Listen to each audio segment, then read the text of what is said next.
penarikan pasukan Amerika dari Afghanistan ini merupakan peralihan fokus bahwa isu war on terror tidak lagi merupakan satu prioritas utama Amerika sejak 2015 yang lalu, sehingga fokus mereka benar-benar sekarang ini ke China. Saya kira ini merupakan satu pengetahuan umum, tapi kemudian apa yang akan terjadi dengan Afghanistan setelah ditinggalkan oleh Amerika, apakah Taliban yang sekarang memegang tampuk kekuasaan di Afghanistan bisa membentuk pemerintahan yang efektif. Tentu saja kalau kita berpikir secara linear, paling tidak ada 3 tantangan yang akan dihadapi oleh Taliban. Yang pertama adalah tantangan yang berhubungan dengan state building process. Jadi proses pembangunan negara, mulai dari konsolidasi elit politiknya, dan saya kira secara sosiologis yang paling penting adalah shifting dari politik suku menjadi politik bangsa, kemudian penyusunan dasar negara dan konstitusi, lalu pembentukan institusi-institusi pemerintahan. Ini hal-hal yang secara natural terjadi dalam sebuah negara yang baru berdiri.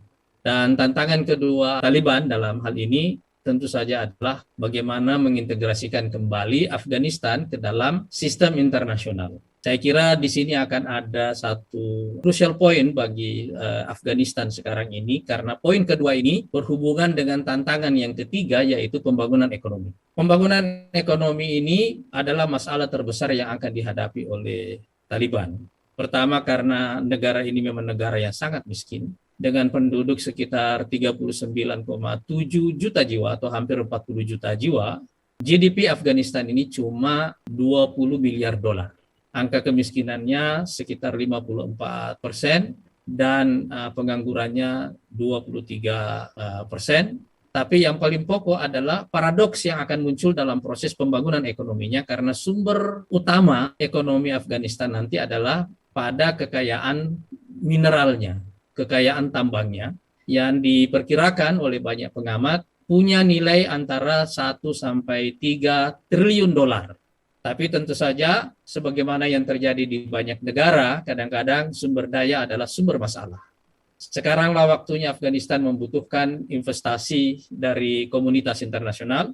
Sekarang waktunya Afghanistan membutuhkan transfer teknologi. Sekarang waktunya Afghanistan juga membutuhkan labor force yang mungkin untuk sebagiannya tidak mereka miliki. Dan seperti yang saya katakan tadi, ini tentu berhubungan dengan bagian yang kedua, yaitu bagaimana mengintegrasikan kembali Afghanistan ke dalam sistem internasional, ke dalam tatanan global, setelah sebelumnya Taliban di banyak negara disebut sebagai gerakan teroris.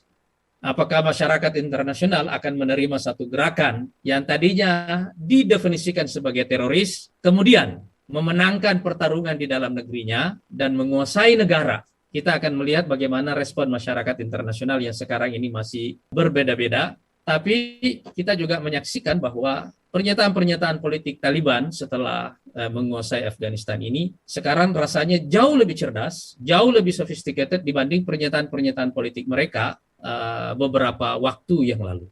3 tantangan ini seperti yang saya sebutkan tadi adalah tantangan yang semua sudah kita ketahui kalau kita berpikir linear.